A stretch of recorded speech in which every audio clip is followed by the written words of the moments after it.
Well, Walmart's going to get to same-day delivery, so is Amazon. So they're just making the steps down. But I think I would have come out with that tweet because they can say, we'll give it to you maybe same day and no membership fee. And they've been tit for tat with Amazon right along. So, yeah, I think that Walmart, with its 4,500 stores that are mini distribution centers, can keep up with Amazon on delivery. Can anybody else? Maybe not, but those two certainly can. So I sort of have a three-pronged question. I spent a lot of my day yesterday thinking about this. Can Walmart do one day? Should they do it? And at what cost? They can do it, and they should do it. And the real question is just what you said.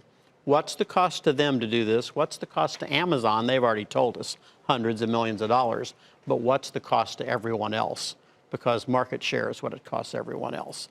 Walmart's got to do this if Amazon does. They can't give Amazon market share just because their delivery's not as fast. But can anyone else keep up and pay the price it takes to be able to do it? It's really hard to imagine other people can. Amazon and Walmart both can. And Amazon told us that they're going to spend $800 million in the second quarter alone. They didn't detail it out. So I would imagine that it only ramps up, especially if you get into the fourth quarter where volume is much higher, right? Oh, there's no doubt. So that's a lot of money. So if you're a Walmart investor, do you want Walmart to spend $4, $5, I'm just guessing, billion to get up to that point? Is that worth it to you to get that market share that you're talking about? If you're the investor, I'm sure you're going, I don't want this to happen. If you're Walmart, you're saying, I don't really have a choice. If Amazon does this, I have to be competitive. Amazon caused Walmart, or Walmart's competitive nature, caused it to spend a fortune, as we know, over these last 5 years to be competitive with Amazon. And when Doug came out and talked about it, as you recall, the stock went down a lot. But now it's all come back and it's all paid off, and Walmart's winning the game versus all of other retailers. They've got to continue to do that.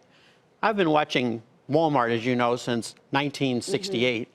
They only came into existence in 62. They've done the same thing to the rest of retail, right? They kept making a new step every time, and the rest of retail had to follow, and they won the game. They got all the market share. They can't let Amazon out Walmart.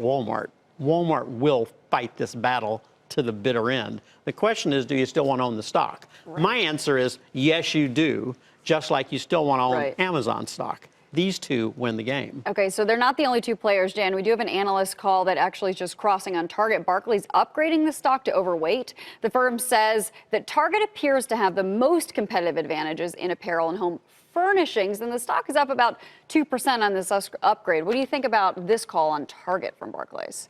I'm not pushing Target. I think Target is the third man out in this three-horse race. Target has done a great job. They're a much better retailer than they were 3 or 4 years ago. They were the best retailer in the country in '06. But now we've reached the point where it is sort of a three-horse race, and I just don't see how they continue to win the game. I understand the call. They are doing a much better job in apparel than they've done in years, and they're more in stock than they've been in years. But they've still got to fight this battle on things like same-day delivery with Walmart and Amazon. I don't see how they win.